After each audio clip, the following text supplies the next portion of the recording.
Kevin Costner didn't just walk away from the biggest show on television. He walked away from $24 million.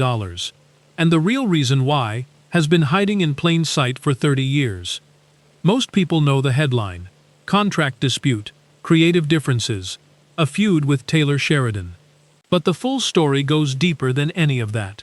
Back to a childhood shaped by loss, constant uprooting, and a father who taught him that survival mattered more than dreams.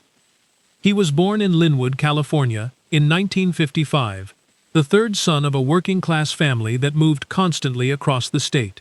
His father spent decades at the same utility company, not out of passion, but out of fear. The family had roots in Oklahoma, Dust Bowl refugees who'd lost everything to drought and displacement. That generational trauma left a mark. Security wasn't something his father took lightly. It was something he clung to. Kevin watched all of it growing up, quietly filing it away. The constant relocations hit him hard. He later admitted those years cost him a great deal of confidence. He was the perpetual new kid, shy, self-conscious, small for his age. At one point in high school, he stood just 5'2". He wrote poetry. He sang in church. He lived mostly inside his own head. By the time he caught up physically, the emotional weight of those years had already shaped who he was. Guarded, determined, and quietly stubborn in a way that would define everything that followed. He stumbled into acting almost by accident. On his honeymoon flight home in 1978, he found himself seated near Richard Burton. According to reports, he asked the legendary actor whether it was possible to pursue this career without destroying your personal life. Burton told him he believed it was. That conversation reportedly changed everything. Costner quit his marketing job not long after, and the comfortable path he'd been walking suddenly disappeared. What followed was years of grinding obscurity. Fishing boats, carpentry, truck driving, and parts so small they barely registered. His big break in The Big Chill was nearly erased entirely when most of his scenes ended up on the cutting room floor. But the director remembered him. That loyalty led to Silverado, then The Untouchables, then Field of Dreams, and suddenly Kevin Costner was one of the most powerful stars in Hollywood. He used that power the way stubborn people always do. He doubled down on himself. Dances with Wolves won Best Picture.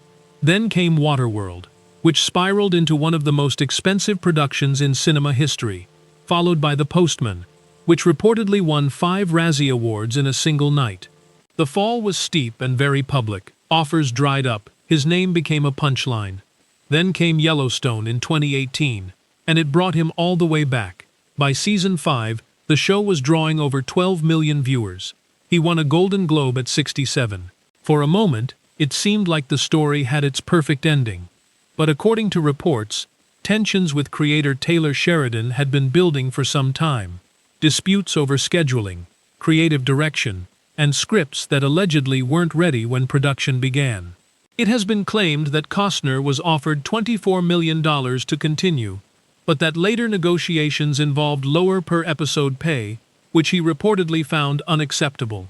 A divorce filing in 2023 added enormous personal and financial pressure.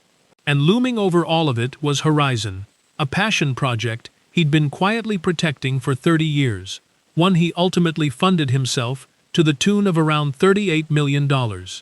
In June 2024, he posted a farewell to fans and signed off with 5 words: "I'll see you at the movies." That line tells you everything. Kevin Costner has always bet on himself, sometimes brilliantly, sometimes painfully, always completely. And he's not done yet. If you found this story worth your time, a like and subscribe means more than you'd think. It helps us keep telling stories like this one.